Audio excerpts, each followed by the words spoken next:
नमस्कार दोस्तों, स्वागत करता हूं मैं एक बार फिर से आपका भारत समाचार के हमारे इस खास प्रोग्राम में जो आधारित है कानाफूसी गपशप और चर्चाओं पर। इस बार बहुत सारी रोचक खबरें हैं, तो चलिए शुरू करते हैं पावर सेंटर।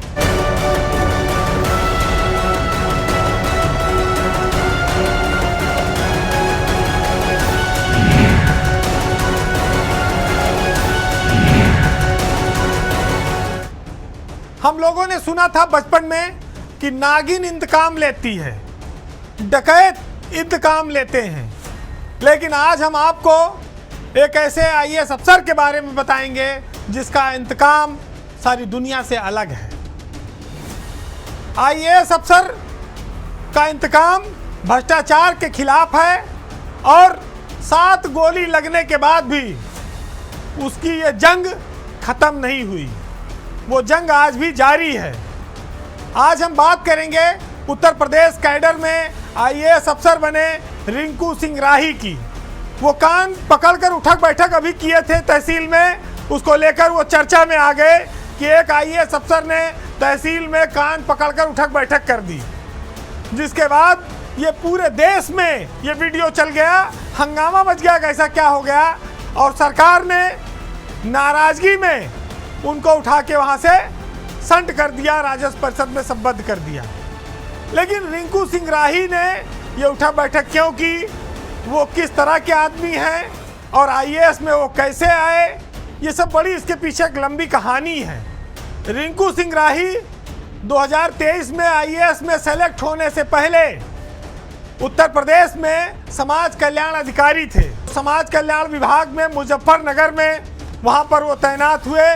वहाँ उन्होंने एक बहुत बड़े घोटाले का खुलासा किया, जिसके चलते वो माफियाओं के निशाने पर आ गए थे। और वो दिन 26 मार्च 2009 की तारीख है, सुबह लगभग 6 बजे की, जब वो मुजफ्फरनगर में अपने एक साथी के साथ बैडमिंटन कोर्ट में बैडमिंटन खेल रहे थे। वहीं पर कुछ बदमाश आए और उन्होंने उनसे बातचीत की और उसी बातचीत के दौरान रिंकू सिंह राही को 7 गोलियां बदमाशों ने मारी। एक गोली उनकी आंख में लगी, उनकी आंख बाहर निकल गई। एक गोली उनके जबड़े में लगी थी, उनका पूरा जबड़ा टूट गया। एक गोली उनके मस्तिष्क में लगी, 2 गोलियां उनके हाथों में लगी। आज तक एक गोली उनके सर में फंसी है।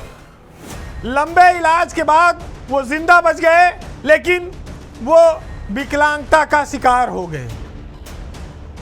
विकलांगता को भी उन्होंने अपने कैरियर में लेकिन आड़े नहीं आने दिया।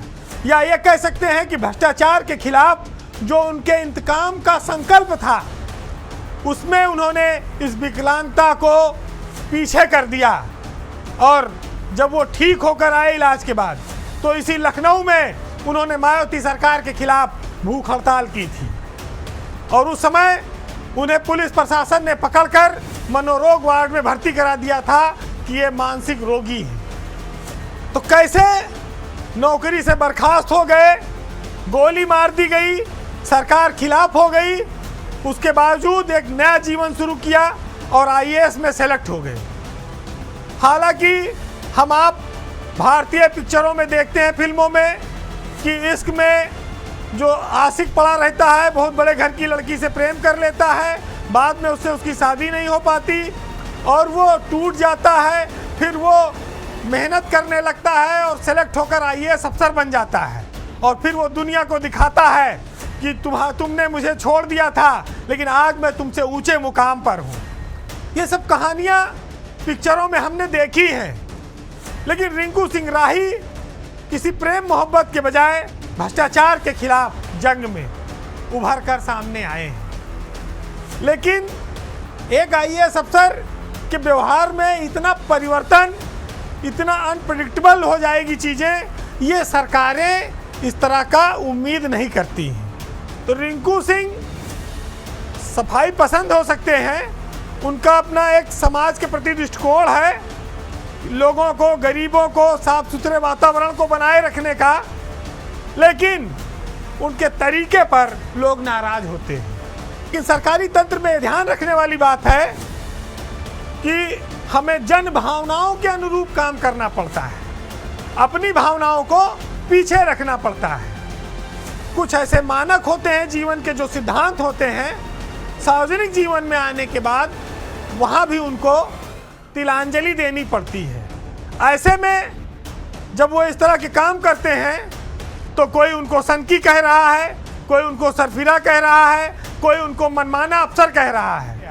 लेकिन ये जरूर है कि रिंकू सिंह एक संघर्षशील व्यक्ति हैं, ईमानदार हैं और जीवन की जंग लड़कर जीत कर आए हैं। सामाजिक व्यवस्था में अपनी क्षमता का, अपने संघर्ष का उन्होंने लोहा मनवाया है और ऐसे अफसर अगर समाज में रहेंगे, उनको फिर मौका मिलेगा तो फिर कुछ नया और अच्छा करके ही जाएंगे।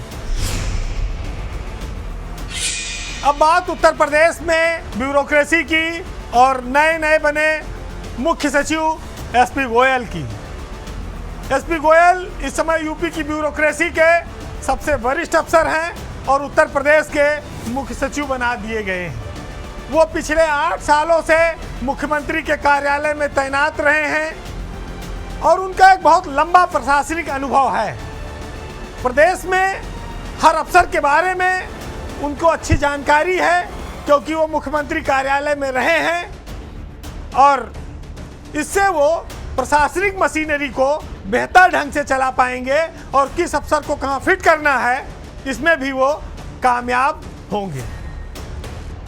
बात हम थोड़ा पीछे लेकर चलते हैं। जब 2017 में योगी की सरकार बनी थी तब बहुत सारे नाम चल रहे थे।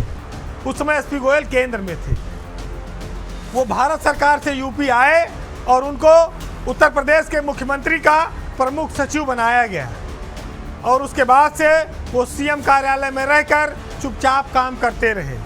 बहुत लाइमलाइट वाले अफसर नहीं हैं, कैमरे के सामने नहीं आते हैं और वहीं पर वो प्रमोशन पाकर एसीएस बने, यानी कि अपर मुख्य सचिव बने और वो पंचम तल में मुख्यमंत्री के कार्यालय में लगातार बने रहे। उनका जो कार्यकाल है वो लगभग 18 महीने का होगा। 31 जनवरी 2027 में उनका रिटायरमेंट होगा और जब वो रिटायरमेंट का वक्त आएगा उस समय उत्तर प्रदेश में चुनाव की घोषणा हो चुकी होगी, यानी कि आचार संहिता लग चुकी होगी। तो ये भी संभव है कि गोयल 1.5 साल से आगे भी, यानी कि रिटायरमेंट के बाद भी उत्तर प्रदेश में काम करते रहें और उनको सेवा विस्तार मिल जाए।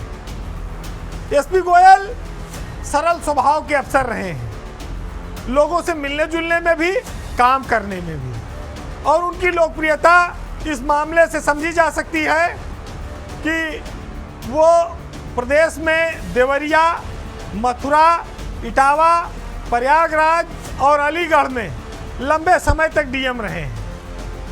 जब मायावती की सरकार थी तब भी वो एक बार सीएम कार्यालय में तैनात रहे और तब वहाँ पर कैबिनेट सेक्रेटरी थे शशांक शेखर सिंह। उस समय भी गोयल की कार्यशैली शशांक शेखर सिंह को काफ़ी पसंद थी और वो उनके भरोसेमंद और करीबी अफसरों में गिने जाने लगे थे। 2014 में वो केंद्रीय प्रतिनियुक्ति पर चले गए और फिर तब वापस लौटे जब उत्तर प्रदेश में योगी आदित्यनाथ 2017 में मुख्यमंत्री बने। केंद्र में रहने के दौरान वह मानव संसाधन विभाग में रहे और प्रधानमंत्री कार्यालय में भी उनकी अच्छी पैठ मानी गई। तो इसीलिए उनको दिल्ली से लाकर मुख्यमंत्री का प्रमुख सचिव बनाया गया। लेकिन अब तस्वीर बदल गई है, अब वो ब्यूरोक्रेसी के शीर्ष अफसर हैं। अब यूपी में वो जो चाहेंगे वो होगा, क्योंकि अब रिजल्ट उनको देना है। वो इस नौकरशाही के सबसे वरिष्ठ हैं। सीनियरिटी के आधार पर उनका मुख्य सचिव बनाया जाना एकदम जायज़ है, क्योंकि उनका हक भी बनता था। कई और नाम चले, लेकिन एसपी गोयल ही इस पद के सबसे स्वाभाविक हकदार थे और यही वक्त का तकाजा भी था।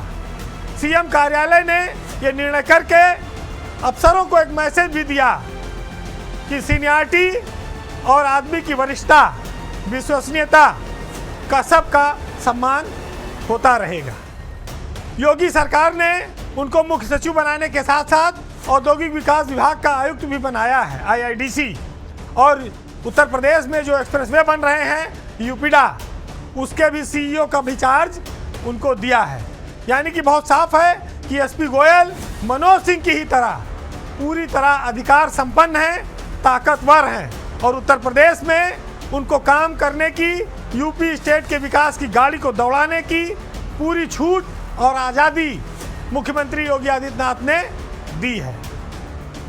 हालांकि जब कोई किसी पद पर आता है तो बहुत सारी चुनौतियां भी होती हैं, डे बाय डे में भी आती है, ब्यूरोक्रेसी की आती है, प्रदेश की आती है।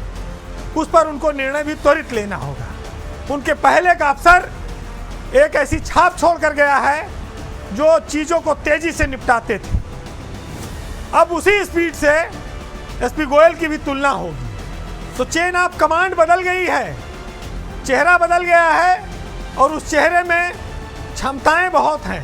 गोयल के बारे में जो लोग जानते हैं वो ये मानते हैं कि वो बोलते कम हैं, वो लोगों को डांटते भी कम हैं, लेकिन उनकी कलम बहुत मजबूत चलती है, उनके निर्णय बहुत फास्ट होते हैं और वो उत्तर प्रदेश की ब्यूरोक्रेसी में सबको साथ लेकर चलने की एक बहुत बड़ी क्षमता और कला रखते हैं। ये उनको गॉड का गिफ्ट भी है। तो उत्तर प्रदेश उनके नेतृत्व में आगे बढ़ेगा, इस उम्मीद के साथ उनको यूपी में चीफ सेक्रेटरी का पद सौंपा गया है और यूपी नई ऊंचाइयों पर जाएगा, देश में नंबर 1 की पोजीशन हासिल करेगा। हम सब लोग इस बात की उम्मीद SP गोयल से करते हैं। अब एक खबर ब्यूरोक्रेसी में SP गोयल इम्पैक्ट की, यानी कि SP गोयल अब उत्तर प्रदेश के जब मुख्य सचिव बन गए तो उत्तर प्रदेश की नौकरशाही में एक नारा अचानक से लगा कि वैश्य एकता जिंदाबाद। राज्य की नौकरशाही में अचानक से एक संयोग बन गया कि प्रदेश के सभी महत्वपूर्ण पदों पर अब एक वर्ग के अफसरों का कब्जा हो गया है। शशि प्रकाश गोयल के मुख्य सचिव बनने के बाद यह संयोग बना है। मुख्यमंत्री कार्यालय से लेकर DGP हेडक्वार्टर तक अब हर जगह वैश्य समुदाय के अफसर शीर्ष पदों पर काबिज हैं, आसीन हैं। वैसे तो आप ये कह सकते हैं निष्पक्ष तौर पर कि अफसरों की कोई जाति नहीं होती है और ना ही जाति देखकर उनको कहीं तैनात किया जाना चाहिए। जातीय बंधन से वो थोड़ा ऊपर हैं क्योंकि अब वो नौकरशाह हैं और उनको विभाग चलाने की जिम्मेदारी है। लेकिन जिस प्रदेश में बात बात पर राजनीति होती हो, सामाजिक समीकरणों की बात होती हो, तब एक एक तैनाती पर लोगों की नजर रहती है। ऐसे में आपको ऊपर से लेकर नीचे तक नजर डालनी ही पड़ेगी और जब आप नजर डालेंगे तो वर्तमान में उत्तर प्रदेश के नए मुख्य सचिव शशि प्रकाश गोयल वैश्य समाज से आते हैं, ये सत्य है। और उनके साथ ही मुख्यमंत्री कार्यालय में तैनात हैं संजय प्रसाद, वो भी वैश्य समाज से आते हैं, वो काफ़ी वरिष्ठ अफसर हैं। SP गोयल मुख्य सचिव हो गए, संजय प्रसाद मुख्यमंत्री के प्रमुख सचिव हैं, गृह विभाग के भी प्रमुख सचिव हैं। और उसके बाद तीसरा नंबर आता है उत्तर प्रदेश राज्य के पुलिस के मुखिया DGP का। DGP राजीव कृष्णा भी वैश्य समाज से ही आते हैं। वो मित्तल परिवार से हैं और उनका परिवार पहले मेरठ में रहता था। तो ये तीनों बड़ी कुर्सी आप देखिए कि प्रमुख सचिव मुख्यमंत्री, चीफ सेक्रेटरी और DGP, ये चला गया वैश्य समाज के पास। फिर प्रमुख सचिव सिंचाई अनिल गर्ग, वो भी वैश्य समाज से हैं। फिर यूपी पावर कारपोरेशन के चेयरमैन आशीष गोयल, वो भी वैश्य समाज से हैं। फिर उसके बाद नगर विकास के प्रमुख सचिव अमृत अभिजात, वो भी वैश्य समाज से हैं। तो आप देखिए कि जितने महत्वपूर्ण विभाग हैं वहाँ पर वैश्य समाज के अफसरों का एक दबदबा सा बन गया है। आप ये कह सकते हैं कि यूपी में सबसे पावरफुल अफसरों का जो एक वर्ग है वो वैश्य समाज का है। और ये अफसर खाली अपनी जात के आधार पर वहाँ नहीं बैठाए गए हैं, मैं यहाँ ये साफ कर दूँ। जिनकी प्रशासनिक क्षमता अच्छी होती है, वो डिलीवरी दे सकते हैं और वरिष्ठ हैं, उस आधार पर सरकार ने तैनातियां दी हैं। लेकिन जब प्रशासनिक मशीनरी में ये लोग बैठे हैं तो इनका उल्लेख तो होगा ही। इसके पीछे कोई राजनीतिक कारण नहीं है। सीनियरिटी है, मेरिट है, ठीक है, सरकार की पसंद है। लेकिन जब संयोग बना है तो उसमें कौन कौन आ रहा है, उस संयोग में फिट बैठ रहा है और किसका किसका ध्यान इस ओर है, ये लोगों को जानना जरूरी हो जाता है। जिस प्रदेश में सियासत को लेकर लोग छोटी छोटी चीज़ों पर अपनी राय व्यक्त करते हों, वहाँ ब्यूरोक्रेसी में एक एक पद पर, अहम पदों पर जब लोग एक वर्ग विशेष के बैठे होंगे तो वो खबर बनेगी, वो लोगों की नज़र में आनी भी चाहिए। और यही वजह है कि समीकरण पूरा बदल गया है। हालांकि ये समीकरण ज़्यादा दिन नहीं रहेगा, अब इसमें बहुत सारे बदलाव एक आध हफ्ते में सब नज़र आ जाएंगे, हो जाएंगे। क्योंकि सरकार भी ये जानती है कि सिर्फ एक वर्ग विशेष के अफसरों को लगातार अच्छी जगह बैठाने के बाद दूसरे लोगों में बात अपने आप स्वाभाविक तौर पर सवाल खड़े होंगे। तो बैलेंस होगा, लेकिन थोड़ा वक्त लगेगा। अब एक खबर ऐसी है जो 3 तरह के रिश्तों को दर्शाती है, केंद्र को, यूपी की सरकार को और ब्यूरोक्रेसी को भी। अपने यहाँ एक गाना बड़ा प्रचलित है कि गैरों पे करम, अपनों पे सितम, ऐ जाने वफा ये जुल्म न कर। क्यों? क्योंकि उत्तर प्रदेश में मुख्य सचिव रहे मनोज कुमार सिंह को सरकार ने सेवा विस्तार नहीं दिया है। वो 31 जुलाई को रिटायर हो गए हैं और उनकी जगह एसपी गोयल को राज्य का नया मुख्य सचिव बनाया गया है।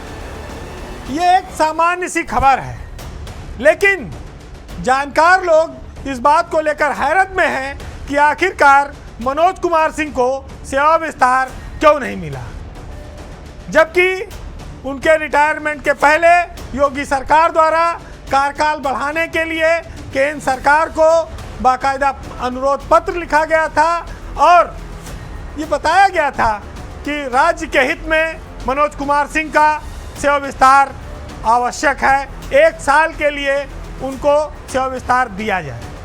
लेकिन आखिरी दिन 31 जुलाई को शाम के 5 बजे तक इंतजार होता रहा। जब शाम तक उम्मीद खत्म हो गई, आस टूट गई, तब 5 बजे मुख्यमंत्री योगी आदित्यनाथ ने एसपी गोयल को राज्य का नया मुख्य सचिव नियुक्त करने का ऐलान कर दिया।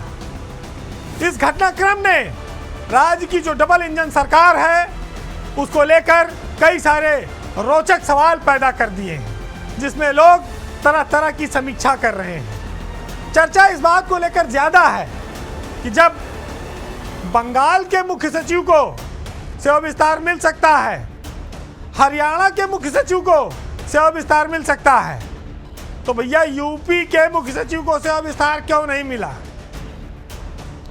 बंगाल तो बीजेपी में के विरोधी राज्य का सरकार है, वहाँ ममता बनर्जी की सरकार है। चलो हरियाणा में बीजेपी के सरकार है, उनकी अपनी पार्टी की सरकार है। वहाँ पर हरियाणा के मुख्य सचिव अनुराग रस्तोगी 30 जून को सेवानिवृत्त हो रहे थे। उनको सरकार ने 1 साल का केंद्र ने सेवा विस्तार दे दिया। इतना ही नहीं, पश्चिम बंगाल के जो चीफ सेक्रेटरी हैं मनोज पंत को भी 6 महीने का सेवा विस्तार केंद्र सरकार ने दिया है, लेकिन मनोज सिंह को सेवा विस्तार नहीं मिला। वही मैंने कहा ना कि गैरों पे तो करम हो गया, लेकिन अपनों पे सितम भी हो गया। इस सितम के पीछे क्या लॉजिक है? क्या यूपी की बात केंद्र ने नहीं मानी? क्या डबल इंजन सरकार जिसकी हम दुहाई देते हैं, उसमें दोनों इंजन क्या आपस में उनके तालमेल में कमी आ गई है? और इसके पहले योगी सरकार में ही दुर्गा शंकर मिश्रा को 2.5 साल सेवा विस्तार मिला। 3 बार दुर्गा शंकर मिश्रा को 1 साल, 1 साल, फिर 6 महीना, 3 बार सेवा विस्तार मिला चीफ सेक्रेटरी के रूप में। अनूप चंद पांडे को मिला सेवा विस्तार, लेकिन इसी योगी सरकार में मनोज कुमार सिंह को सेवा विस्तार नहीं दिया गया। लेकिन एक चीज लोग ये जान लें कि मनोज कुमार सिंह एक सुपरफास्ट अफसर के तौर पर उत्तर प्रदेश की नौकरशाही में जाने गए। उन्होंने फैसले लिए, बेबाक लिए, बेझिझक लिए, कई बार आलोचनाओं का शिकार भी हुए, लेकिन उन्होंने राज्य के हित में नियम कानून भी बदले। वहाँ वो डरे नहीं, जो गलत को भी सही कर दें, इसकी हिम्मत कम लोगों में होती है। मनोज सिंह इस रूप में याद किए जाएंगे उत्तर प्रदेश में कि 13 महीने का उनका कार्यकाल यूपी के औद्योगिक विकास को बदलने में, यूपी के आर्थिक स्थिति को बदलने में, इस चेहरे को बदलने में, बीमारू राज्य की श्रेणी को बदलने में एक मील का पत्थर साबित होगा। प्रशांत कुमार तो रात के 8 बजे तक इंतजार करते रहे कि शायद अब सेवा विस्तार का पत्र आ जाए और फिर वो कंटिन्यू कर जाए। वो भी बड़ी मायूसी के साथ विदाई उनकी हुई थी। एक और आप देखते हैं कि उत्तर प्रदेश में अब योगी के करीबी अफसरों को सेवा विस्तार नहीं मिल रहा है। दूसरी ओर आप देखें कि उत्तर प्रदेश में योगी आदित्यनाथ एक ऐसे मुख्यमंत्री बने जिन्होंने प्रदेश में सबसे लंबे समय तक मुख्यमंत्री रहने का रिकॉर्ड बनाया है, यानी कि उनकी वाहवाही होती है। वो भारतीय जनता पार्टी में जो सियासत है उसका अगर कोई भविष्य है तो योगी आदित्यनाथ उसके भविष्य माने जाते हैं। वो बीजेपी की एक बहुत बड़ी उम्मीद है पूरे देश में, लेकिन उनकी पसंद के अफसर सेवा विस्तार नहीं पा रहे हैं। आप ये कह सकते हैं कि योगी सरकार के पसंदीदा अफसरों पर केंद्र सरकार ने बड़ी बेरहमी से आरा चलाया है। इस आरे से कई गर्दनें कट गई हैं, कई लोग घायल हैं, और हर बार जब फैसले आते हैं तो कहीं खुशी कहीं गम वाली स्थिति तो बनती ही है। सरकारी सेवा है, एक ना एक दिन तो सबको जाना ही है, रिटायरमेंट की तिथि निश्चित है, लेकिन अफसरों में निराशा तब आती है कि जब पूर्ववर्ती को रिटायरमेंट के बाद भी काम करने का मौका मिल जाता है और नए वाले को रिटायरमेंट की तिथि में घर भेज दिया जाता है। अगर उदाहरण ना होता तो किसी की उम्मीद न जगती, ना इतना दर्द होता। एक भावना आती है कि शायद हमें और मौका मिल जाए, और जो स्पीड होती है वो रिटायरमेंट के दिन अचानक से उसमें ब्रेक लग जाता है। एक खालीपन सा आ जाता है अफसरों के जीवन में। उनके पास पोटेंशियल होता है, वो काम कर सकते हैं, लेकिन उम्र बाधा बन जाती है। फिलहाल मनोज कुमार सिंह और एसपी गोयल के बीच अब हस्तांतरण सत्ता का हो चुका है, और ये लंबे समय तक याद रखा जाएगा। आज के पावर सेंटर में बस इतना ही। अब चलते चलते आज मुनव्वर राना साहब के एक शेर से फिर समापन करूंगा, जो बेहद शानदार है, जो आदमी की खुददारी, उसके जज्बात और वक्त, कलम, इन सब की ताकत को दर्शाता है। तो सुनिएगा कि सारी दुनिया में कलमकारों की वक़्त गिर जाए, मैं कलम रख दूं तो अल्फाज की सेहत गिर जाए। यह भी मुमकिन है कि तुम्हें फिर ना मैसर हो पाऊं, और यह भी मुमकिन है कि कल तलक मेरी ही कीमत गिर जाए। और मुनकसिब जल्दी से होते ही नहीं हैं हम लोग, वरना हम हाथ उठा ले तो हुकूमत गिर जाए। नमस्कार।